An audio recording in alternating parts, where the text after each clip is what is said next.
Bismillahirrahmanirrahim. Alhamdulillahirabbil alamin. Wassalatu wassalamu ala rasulil amin wa ala alihi wa sahbihi ajma'in. Amma ba'du. As'alallahal azim rabbul arsyil azim ayyajma'ana fi firdausil a'la. Ya. Saya memohon kepada Allah Subhanahu wa taala, semoga Allah Subhanahu wa taala mengumpulkan kita di surga Firdaus al-A'la, surga yang paling tinggi. Dan sebagaimana Allah Subhanahu wa taala telah mengumpulkan kita di muka bumi ini. Baik, dan sebelumnya saya memohon kepada Allah Subhanahu wa taala agar selalu memberkahi, merahmati, melindungi dan menjaga Ustadz yang telah mengajarkan saya kitab ini, ya, Ustadz Nova, ya, Ustadz Nova Al-Padangi, ya, beliau adalah orang Padang. Insyaallah Allah selalu menjaga beliau, memberikan umur panjang, memberkahi umurnya, memberkahi hartanya, memberkahi segala aktivitasnya, dan selalu meridhai beliau serta dimudahkan semua urusan beliau di dunia maupun di akhirat insyaallah. Baik, sekarang kita akan masuk pada ta'rif usul fiqh, ya. Ta'rif usul fiqh atau pengertian usul fiqh. Apa yang dimaksud dengan usul fiqh? Usul fiqh, ya, usul fiqh murakkab min mudhaf wa mudhaf ilaih. Jadi usul fiqh itu terdiri dari dua kata, ya. Usul fiqh terdiri dari dua suku kata, yaitu yang digabungkan menjadi satu sehingga dalam bahasa Arab disebut dengan mudhaf ilaih, ya. Jadi contoh mudhaf ilaih itu contohnya seperti ini. Ada dua suku kata yang memiliki makna berbeda apabila dia dipisahkan, ya. Contoh kaki. Kaki ya adalah kaki. Kaki artinya alat yang digunakan untuk berjalan, misalnya, ya, entah itu hewan ataupun manusia dan lain sebagainya, alat yang digunakan untuk berjalan. Taib. Kemudian manusia, kaki manusia, sedangkan manusia adalah ini adalah manusia, kita adalah manusia. Taib. Kaki adalah satu kata yang memiliki makna atau memiliki arti, dan manusia adalah kata yang memiliki makna dan juga arti. Tapi begitu disatukan antara kaki dan manusia, maka dia menjadi satu kesatuan yang memiliki makna yang satu. Baik, tadinya kaki memiliki makna sendiri, manusia memiliki makna sendiri. Ketika dia dipasangkan, maka menjadi satu kesatuan makna. Baik, menjadi satu kesatuan makna dan memiliki makna yang satu. Itu yang disebut dengan mudhaf ilaih. Kaki, kemudian manusia disatukan menjadi kaki manusia atau kakinya manusia. Baik, kakinya manusia artinya apa? Dia menjadi ma'rifah, dia menjadi sesuatu yang maklum, sesuatu yang telah diketahui. Tadi kan kaki. Kaki masih umum, masih waham, ya, masih umum. Entah itu kaki gajah, kaki tikus, kaki kambing, kaki kuda, kaki, yang penting kaki, ya. Manusia entah itu tua, muda dan lain sebagainya, ya. Manusia terdiri dari tangan, kepala, leher, mata, hidung, telinga dan lain sebagainya. Itu yang disebut dengan manusia. Sekarang kita ingin spesifik. Yang kita maksud adalah kaki manusia. Jadi manusia yang terdiri dari kepala, tangan, badan, leher, mata, hidung, mulut, telinga dan lain sebagainya, itu sudah dinafikan, ya, sudah dinafikan. Oh, yang dimaksud adalah kaki. Kaki apa? Kaki manusia. Nah, menjadi satu kesatuan. Kaki, kemudian manusia digabungkan menjadi kakinya manusia. Ya, itu untuk menghilangkan makna-makna lain yang akan masuk. Jadi menutupi keumuman menjadi sesuatu yang khusus, ya. Mudah-mudahan bisa dipahami. Atau contohnya adalah masjid. Masjid adalah masjid, sesuatu yang umum, tempat ibadahnya orang muslim. Kemudian komplek. Komplek adalah suatu wilayah atau lingkungan yang di dalamnya terdapat masyarakat, ya. Terdapat masyarakat dan ada pemimpin yang mengatur masyarakat tersebut, itu kompleks ya. Kemudian kita akan menspesifikkan ya. Jadi kita ingin bukan masjid yang umum, tapi masjid yang ada di komplek. Maka kita katakan masjid komplek. Masjid komplek. Artinya kalau dalam bahasa Arab jadi masjidul hayy. Masjid yang ada di komplek. Itu telah menjadi satu kata, yang terdiri dari dua kata. Taib, setelah digabungkan dia menjadi satu kesatuan dan memiliki makna yang satu. Taib. Jadi begitu juga dengan usul fiqh, terdiri dari dua. Yang pertama adalah usul, kemudian yang kedua adalah fiqh. Ya, antara usul kemudian fiqh. Usul itu adalah ilmu sendiri, kemudian fiqh adalah ilmu sendiri. Usul dia membahas tentang sesuatu yang amah, sesuatu yang umum, ya. Sedangkan fiqh dia membahas sesuatu yang khusus. Sesuatu yang khusus. Contoh, wa aqimus shalah. Nah, itu bahasan fiqh atau usul? Bahasan fiqh. Kenapa? Karena itu adalah ayat yang menyatakan bahwa salat itu wajib. Salat itu wajib. Dari mana kita tahu? Ada nas, ya, ada dalilnya, sharih. Dalam Al-Qur'an dikatakan wa aqimus shalah. Kata Nabi sallallahu alaihi wasallam, "Shallu kama ra'aitumuni usolli." Jadi inilah yang disebut dengan al-fiqh. Jadi mengambil hukum dari nas yang sudah ada, menetapkan satu hukum dari nas yang ada. Sedangkan usul dia tidak melihat pada nas itu sendiri, tetapi melihat apa yang menjadikan nas itu sebagai dalil. Contoh, wa aqimus shalah. Kalau fiqh, dalam pelajaran fiqh itu adalah salatnya wajib. Itu hukum, dalil tentang hukum salat. Baik. Sekarang kalau usul dia tidak melihat itu, yang dia lihat adalah kenapa jadi wajib. Baik. Ternyata ada perintah, ada al-amr, baik, atau perintah. Maka jadilah kaidah usul al-amru dalla 'alal wujub atau haqiqatul amri al-wujub. Nah, seperti itu. Hakikatnya apabila ada perintah, maka itu mengarah pada satu kewajiban. Nah, itulah yang menjadi pelajaran usul, ya. Jadi kalau fiqh dia yang khusus, sedangkan yang usul dia adalah yang umum atau kaidah-kaidah yang umum. Baik. Maka di sini Syekh mengatakan tidak afdol, fala yanbaghi, kita tidak afdol atau tidak afdol, tidak lazim kalau kita membahas mudhof ilaih tanpa membahas satu-satu, ya, tanpa membahas mudhofnya dulu, kemudian tanpa membahas mudhof ilaih kemudian mudhofnya. Nah, maka di sini Syekh menjelaskan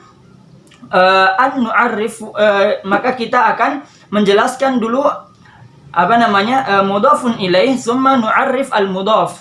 Kemudian kita menjelaskan mudhofnya. Tapi yang menjadi mudhof ilaih di sini apa? Yang menjadi mudhof ilaih adalah al-fiqh, ya. Usul, ini usul, ya. Kemudian ini fiqh. Usul bersandar ke fiqh. Nah, maka sandarannya ini yang kita bahas dulu, fiqhnya ini yang kita bahas dulu, kemudian kita bahas sesuatu yang disandarkan kepadanya. Kalau kita sudah paham tempat bersandarnya, insya Allah akan lebih mudah untuk memahami sesuatu yang bersandar padanya. Itulah yang disebut dengan mudhof ilaih. Nah, sekarang kita akan bahas mudhof ilaihnya, yaitu al-fiqh. Ta'riful fiqh, apa yang dimaksud dengan fiqh? Al-fiqhu fil lugha al-fahmu. Baik. Fikih itu dalam bahasa Arab, ya, dalam bahasa Arab maknanya adalah al-fahmu. Al-fahmu artinya paham, ya, bahasa Indonesia. Al-fahmu artinya paham. Apa bedanya antara paham dengan al-fahmu dengan al-ilmu? Al-ilmu sama, tahu atau mengerti, ya, al-ilmu. Paham juga bisa. Al-ilmu. Lantas apa bedanya? Dalam bahasa Arab apa bedanya al-ilmu dengan al-fahmu? Kalau seandainya al-ilmu, jadi dia hanya sekedar mengetahui. ya. Kita hanya tahu. Itu yang disebut dengan al-ilmu. Tapi kalau al-fahmu itu bukan cuma sekedar tahu, tapi dia mendalami pengetahuannya itu sampai sesuatu yang tidak nampak, ya, yang tidak nampak zohirnya, dia bisa memahaminya. Maka itu yang disebut dengan faham, ya, atau ya itu yang disebut dengan fiqh, ya, atau al-faqih. Makanya doa Nabi SAW, Allahumma faqihhu fid din, ketika Nabi mendoakan siapa? Ibnu Abbas, ya. Taib. Ikhwah yang dirahmati oleh Allah Subhanahu wa taala, al-fahmu menurut Ar-Raghib Al-Asfahani, ya, menurut Syekh Ar-Raghib Al-Asfahani adalah sesuatu, wa huwa ma'rifatu batin, ya, mengetahui sesuatu yang batin, sesuatu yang tidak nampak, ya, yang tidak, kalau batin pasti lawannya adalah zahir, atau apa namanya, batin lawannya adalah zahir, ya, sesuatu yang nampak. Sedangkan yang batin itu adalah sesuatu yang tidak nampak, ya. Itu yang disebut dengan al-faham. Jadi kita mengetahui, ya, dilanjutkan wal wusul ila a'maqihi, dan apa namanya, kita mampu untuk mendapatkan sesuatu yang paling dalam dari pengetahuan tersebut. Itulah yang disebut dengan al-fahmu atau pemahaman. Taib. Contohnya dalam Al-Quran penggunaan kata fiqh adalah wa minhu qauluhu ta'ala walakin la tafqahuna tasbihahum, ya. Al-fiqh artinya apa? Al-fahmu, ya, al-fahmu ay pengetahuan yang mendalam. Walakin la tafqahuna, tetapi kalian tidak paham, ya. Dari kata fiqh, ya, kalian tidak paham tasbihahum, cara mereka bertasbih kepada Allah Subhanahu wa ta'ala. Kenapa kita tidak paham? Siapakah mereka ini? Taib, coba kita lihat ini surat apa? Al-Isra ayat 44. Walakin la tafqahuna tasbihahum. Tusabbihu lahu samawati sab'a. Ya.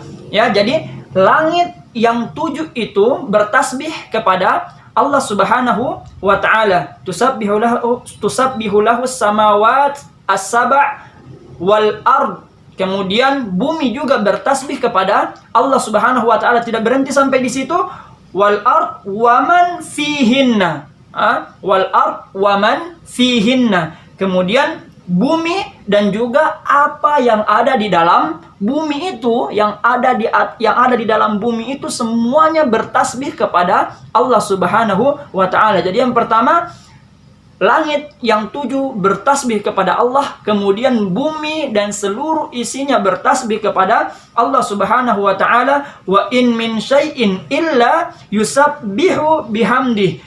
Dan tidak ada satupun yang ada di antara langit dan juga bumi ini kecuali mereka bertasbih kepada Allah Subhanahu wa ta'ala. Kemudian masuk ke ayat yang ini yang dijadikan dalil oleh Syekh. Walakin la tafqahuna tasbihahum, tapi kalian tidak paham, ya, fiqh. La tafqahuna, ya, kalian tidak paham bagaimana cara mereka bertasbih kepada Allah Subhanahu wa ta'ala. Karena memang kita tidak mendengar, kita tidak melihat, dan kita tidak tahu bagaimana cara benda-benda tersebut dan makhluk-makhluk tersebut bertasbih kepada Allah Subhanahu wa ta'ala. Makanya digunakan kata faqah, ya, fiqh. La tafqahuna. Baik. Kemudian kita masuk pada istilahan, ya, makna fiqh secara istilahan. Taib, sebelum kita masuk kepada makna fiqh secara istilahan, istilahan itu artinya definisi. Dia mendefinisikan fiqh itu secara istilah, ya, secara istilah. Jadi secara bahasa maknanya ini, dan secara istilah apa yang dimaksud dengan fiqh.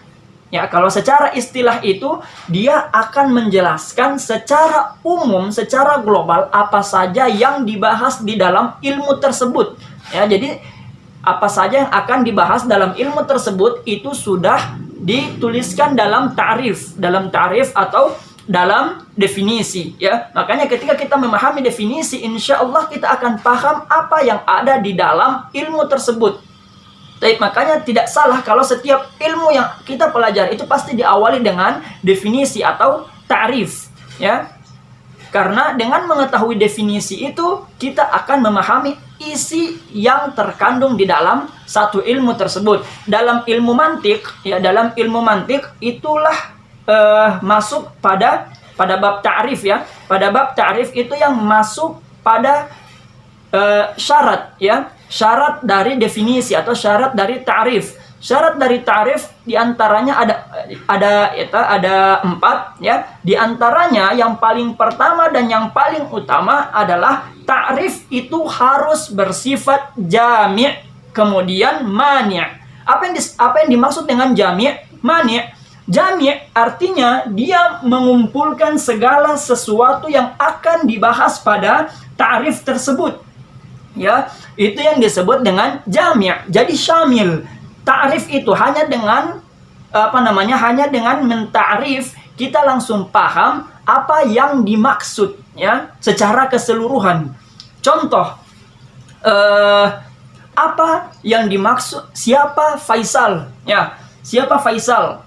Ya, jadi kita harus definisikan Faisal itu sedetail mungkin, secara jami', menyeluruh. Ya, itu syarat yang pertama. Faisal adalah manusia. Oke, jadi hewan, tumbuhan keluar. Taib. Faisal adalah manusia. Taib. Yang dalam videonya ini menggunakan baju koko berwarna merah, kemudian bersongkoh hitam, dan janggutnya panjang sekitar segini. Ya, ini contoh, ya. Nah, ini yang disebut dengan syamil, jami'. Jadi mengumpulkan segala sesuatu yang ada di pada sesuatu yang ingin kita ta'rif. Itu yang disebut dengan jami'. Baik. Setelah jami', syarat yang kedua harus mani'. Mani' artinya adalah melarang. Melarang hal-hal yang umum masuk ke dalamnya. Contoh, kalau saya katakan Faisal adalah manusia. Iya, ini jami', tapi tidak mani'. Kenapa tidak mani'? Kenapa tidak mani'? Karena manusia ada banyak. Ada manusia yang tua, ada manusia yang cacat, ada manusia yang tidak pakai baju, ada manusia yang muda, ada manusia yang ini dan itu. Ada manusia yang laki-laki, ada manusia yang perempuan, ya. Jadi tidak mani', dia jami', tapi tidak mani'. Syaratnya harus jami', kemudian mani'. Taib, ya. Jadi insya Allah paham, ya, apa yang dimaksud dengan definisi. Nah, sekarang di sini Al-Imam atau Syekh mendefinisikan al-fiqh itu adalah ilmu. Jadi apa itu fiqh? Fiqh adalah ilmu. Ilmu, apa itu ilmu? Ilmu secara umum terbagi menjadi 2. Yang pertama adalah ilmu az-zan, zanniyah, kemudian ilmu al-yaqin. Taib, ilmu zan dan juga ilmu al-yaqin. Maka yang dimaksud dengan ilmu di sini adalah keseluruhannya. Ilmu yang zan dan juga ilmu yang yakin. Taib. Kemudian Syekh memberikan komentar wal muradu bil ilmi majmu'ah. Ya, yang dimaksud dengan ilmu di sini adalah majmu'ah al-ma'arif. Majmu'ah al-ma'arif. Jadi kumpulan dari ma'arif. Ma'arif itu ilmu-ilmu, ya. Ilmu-ilmu al-mundarijah tahta hadafi kulli wahid. Nah, jadi ilmu-ilmu yang dibungkus oleh satu keilmuan yang khusus, ya, yang dibungkus oleh satu keilmuan yang khusus. Contoh, ilmu tib.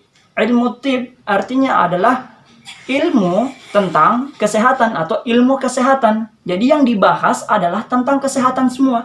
Mustahil ilmu tib kemudian membahas tentang akidah misalnya, ya, sudah keluar dari definisinya. Kemudian atau ilmu falak, ya. ilmu tentang bintang, bagaimana cara membaca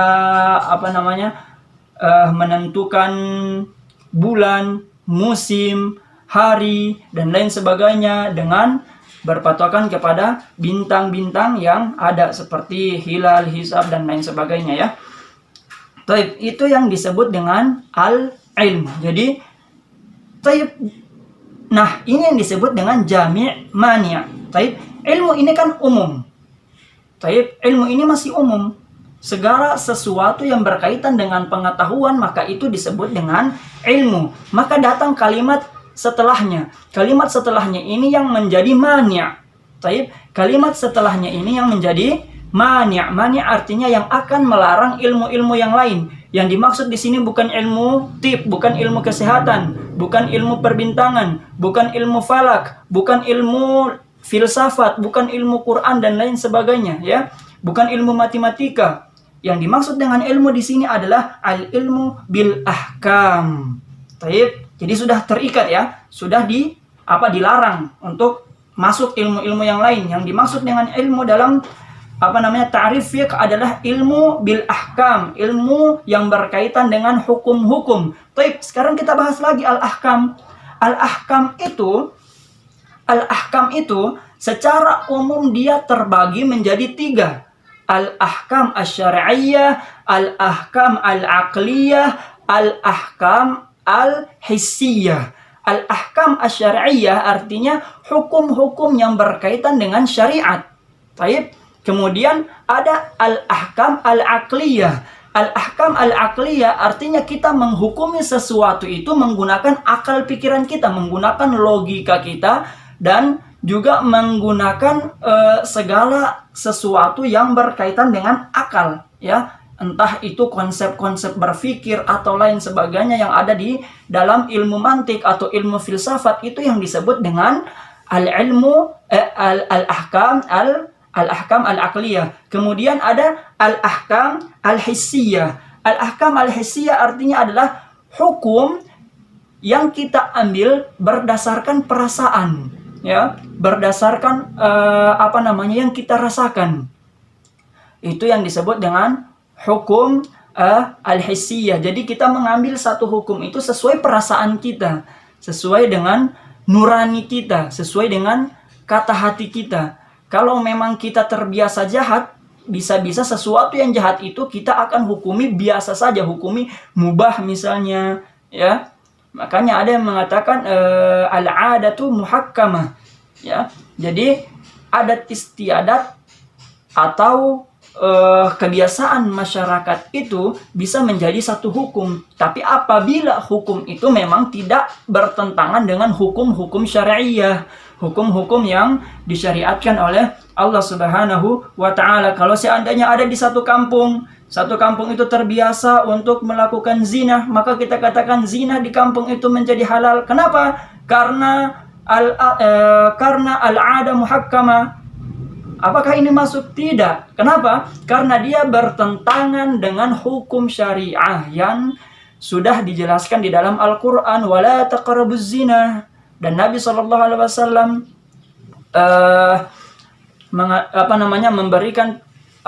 memberikan hadis-hadis atau menyampaikan hadis-hadis, memberikan pelajaran bahwa zina itu adalah dosa yang besar. Maka adat ini pun tidak bisa dijadikan hukum untuk membolehkan sesuatu yang telah diharamkan oleh Allah Subhanahu wa ta'ala. Taib.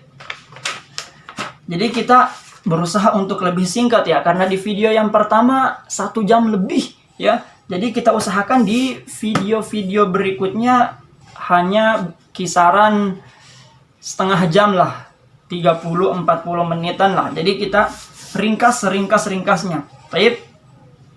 Langsung, makanya saya tidak akan baca banyak ya, saya langsung simpulkan. Kemudian sudah berapa yang saling mengikat? Yang pertama adalah al-ilm. Taib, al-ilmu.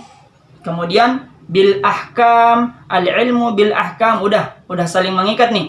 Jadi ilmu yang umum, tidak ilmu tentang ahkam. Taib, sekarang ahkam itu terbagi atas 3. Ada ahkam asy-syar'iyyah, ada ahkam al-aqliyah, ada ahkam al-hissiyah. Ada hukum syariat, ada hukum akal, ada hukum hissi, hukum perasaan. Yang dimaksud di sini apa? Yang dimaksud dalam ilmu fikih ini hukum apa? Taib. Kalimat berikutnya, al-ilmu bil ahkam asy-syar'iyyah. Nah, diikat lagi. Ya, itu yang disebut dengan ta'rif, definisi dari ta'rif atau definisi dari definisi, ya. Definisi syarat dari definisi. Syarat dari definisi itu apa? Al-jami' al-mani'. Dia harus jami', mencakup keseluruhan apa yang ingin kita ta'rif, apa yang ingin kita jelaskan, dan mani', menutup celah-celah masuknya pemahaman-pemahaman yang lain dari apa yang kita jelaskan. Taib. Al-ilmu bil ahkam asy-syar'iyyah. Taib. Sekarang kita telah tahu bahwa fikih itu adalah ilmu. Ilmu yang membahas tentang apa? Ilmu yang membahas tentang ahkam. Ahkam itu ada 3. Asy-syar'iyyah, al-aqliyah, dan al-hissiyah. Yang membahas tentang apa? Asy-syar'iyyah. Taib. Sekarang kita lihat. Syariah itu umum apa khusus? Ternyata syariah juga terbagi menjadi 2. Syariah itu terbagi menjadi 3. Yang pertama adalah al-amaliyah, kemudian yang kedua adalah al-i'tiqadiyah, dan yang ketiga adalah al-akhlaqiyah. Baik. Yang pertama adalah al-amaliyah, kemudian yang kedua adalah al-i'tiqadiyah, dan yang ketiga adalah al-akhlaqiyah. Taib. Yang pertama adalah al-amaliyah. Al-amaliyah artinya hukum syariat yang itu berkaitan dengan amal perbuatan kita. Contohnya adalah sholat, zakat, puasa, dan lain sebagainya, haji. Itu semuanya adalah hukum syariat al-amaliyah. Artinya hukum syariat yang dilakukan, ya, hukum syariat yang dilakukan yang mengarah kepada perbuatan. Taib. Syariat itu mengarah kepada perbuatan. Contohnya sholat. Sholat itu perbuatan atau keyakinan? Perbuatan, ya. Karena sholat itu apa arti dari sholat? Bacaan. Yang pertama, sholat itu adalah bacaan dan gerakan yang dimulai dari takbir, muftatahatun bit takbir wa mukhtatamatun bit taslim. Artinya adalah sholat itu adalah perbuatan dan juga bacaan yang dimulai dari mengangkat takbir dan diakhiri dengan salam. Nah, jadi sholat adalah al-amaliyah. Sholat adalah hukum adalah syariat al-amaliyah yang disyariatkan untuk dikerjakan. Itulah yang disebut dengan al-amaliyah. Kemudian al-i'tiqadiyah. Al-i'tiqadiyah artinya adalah keyakinan, ya. Jadi hukum syariah yang mengarah kepada keyakinan. Taib. Seperti keyakinan Tuhan itu siapa, Allah itu siapa, atau konsep ketuhanan itu seperti apa. Nah, ini yang disebut dengan akidah. Kenapa? Karena kita tidak tahu, tapi kita hanya meyakini. Kita hanya tahu dari apa yang telah diberi tahu oleh Al-Quran dan juga hadis atau sunnah Nabi Sallallahu Alaihi Wasallam. Taib. Maka itu yang disebut dengan al-i'tiqadiyah atau keyakinan, ya. Itu yang disebut dengan syariah al-i'tiqadiyah, syariat tentang keyakinan, meyakini bahwa Allah itu esa, Allah itu satu, Allah itu tidak dilahirkan dan juga tidak melahirkan. Ya, qul huwallahu ahad, Allahus samad, lam yalid wa lam yulad wa lam yakul lahu kufuwan ahad. Baik. Itulah yang dimaksud dengan al-amaliyah al-i'tiqadiyah. Kemudian al-akhlaqiyah ini berkaitan dengan akhlak kita semuanya, ya. Berkaitan dengan akhlak dan juga adab, ya. Makanya ada adab tentang ini, adab tentang itu, ya. Dan agama yang mengajarkan adab dari bangun tidur sampai tidur lagi itu, saya yakin itu hanya Islam. Kenapa? Karena dari bangun tidur sampai kita tidur lagi tidak ada satu aktivitas pun kecuali ada doanya. Dan doanya diajarkan oleh Nabi Shallallahu Alaihi Wasallam. Dari mau tidur kita diperintahkan untuk membacakan doa yang paling pendeknya, Bismika Allahumma ahya wa amut, atau ada juga yang membacanya Bismika Allahumma amutu wa ahya, atau Bismillah Bismika wada'tu jambi, dan seterusnya. Ada doa-doa yang diajarkan oleh Nabi Shallallahu Alaihi Wasallam. Bahkan kita mau masuk kamar mandi pun diajarkan oleh Nabi Shallallahu Alaihi Wasallam untuk berdoa. Maka tidak ada aktivitas yang kita lakukan dalam agama kita ini kecuali itu adalah semata-mata untuk beribadah kepada Allah Subhanahu wa Ta'ala. Dalam Al-Quran apa yang Allah katakan? Astagfirullahaladzim. Dalam Al-Quran Allah Subhanahu wa Ta'ala katakan, ma khalaqatul jinna wal insa illa liya'budun. Tidaklah aku ciptakan jin, ya. Ma khalaqatul insa jinna illa liya'budun.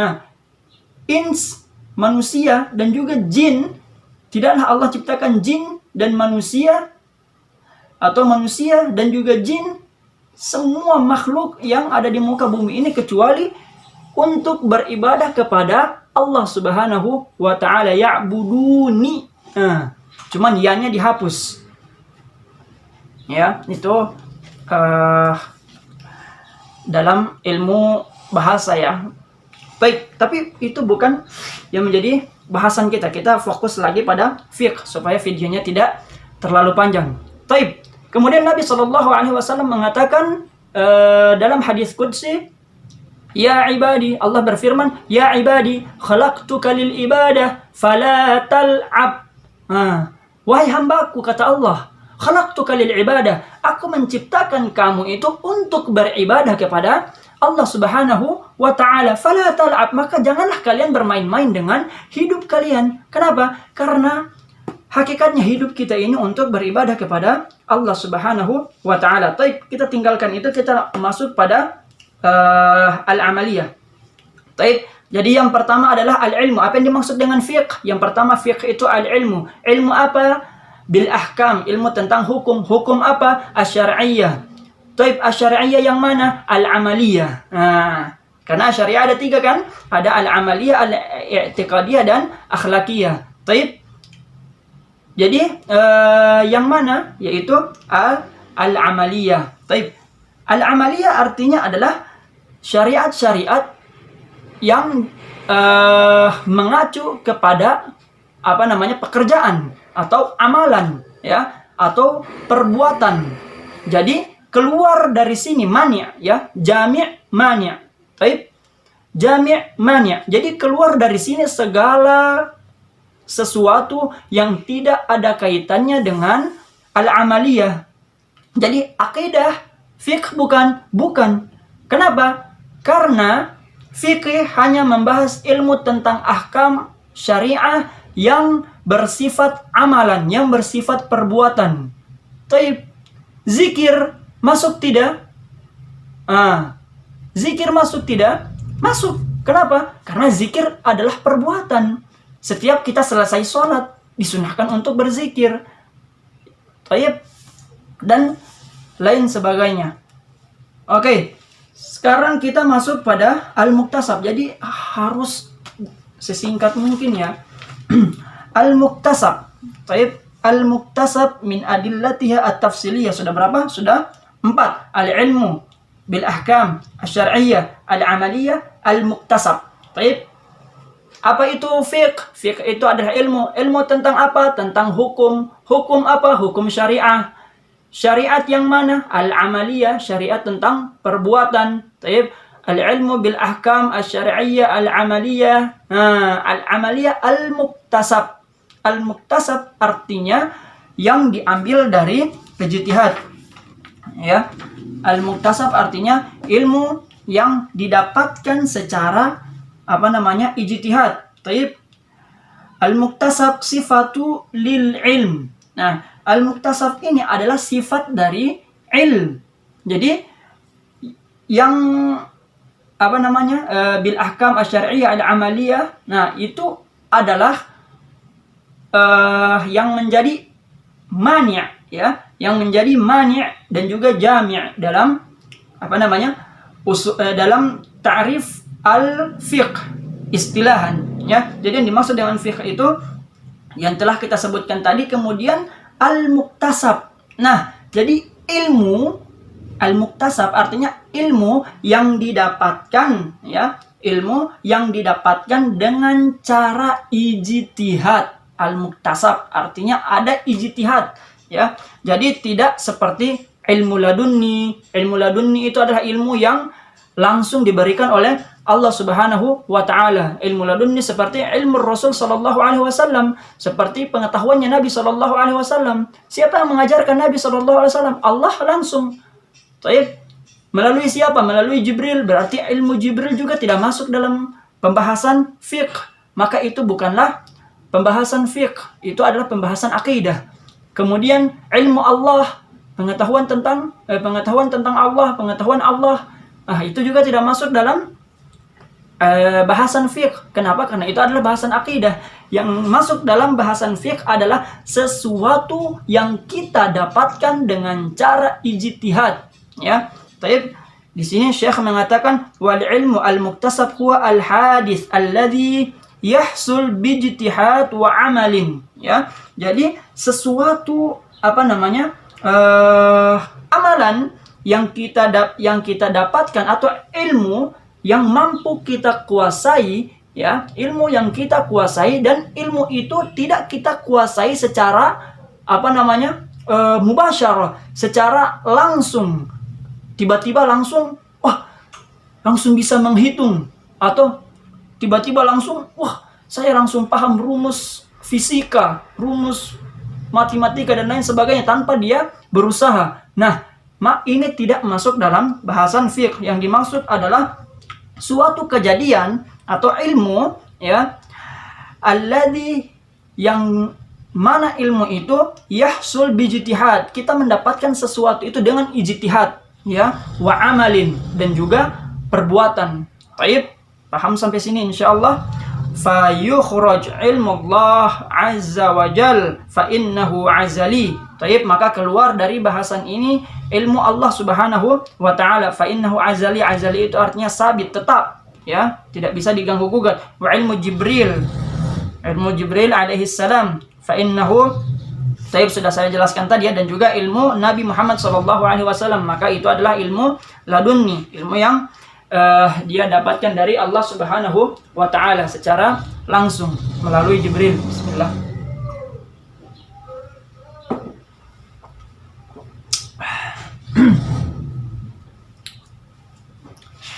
Baik.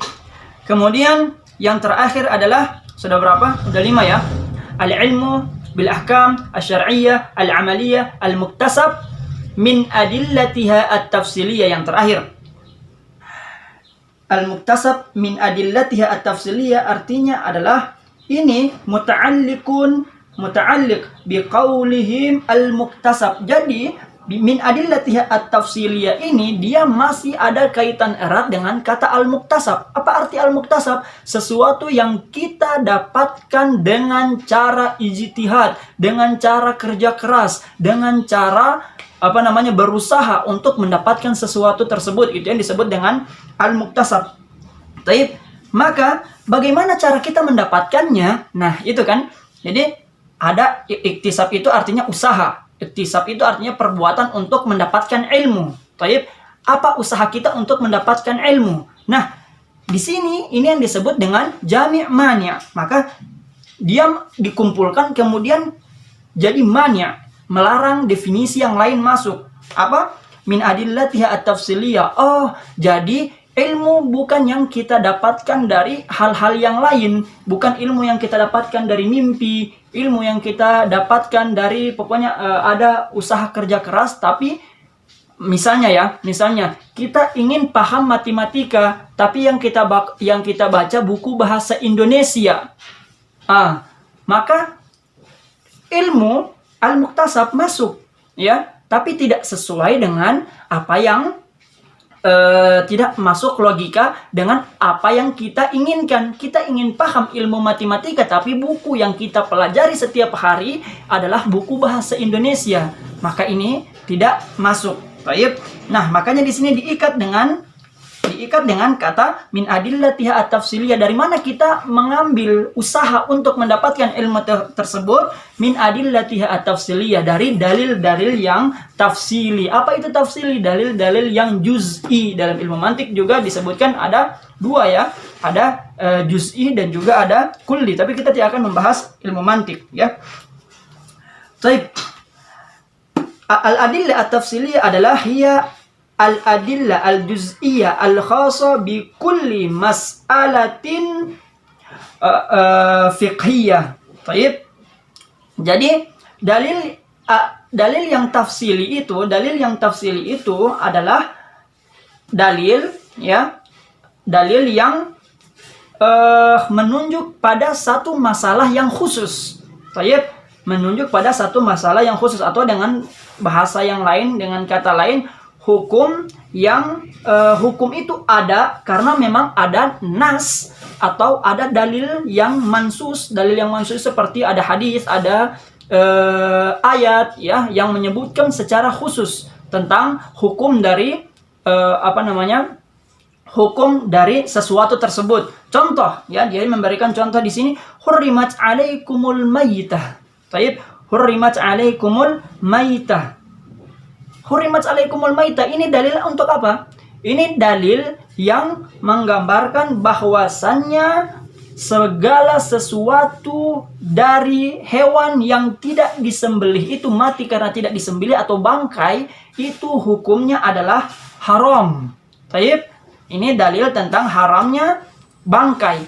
Dalil tentang haramnya bangkai. Maka ini disebut dengan dalil juz'iyah atau dalil tafsili atau al-adillah at-tafsiliyah. Jadi hukumnya ada karena ada dalilnya, karena ada nasnya yang secara khusus menjelaskan hal tersebut. Contoh, wa aqimus shalah. Nah, wa aqimus shalah, dan dirikanlah salat. Dalil ini menunjukkan bahwasanya salat adalah wajib untuk dilaksanakan.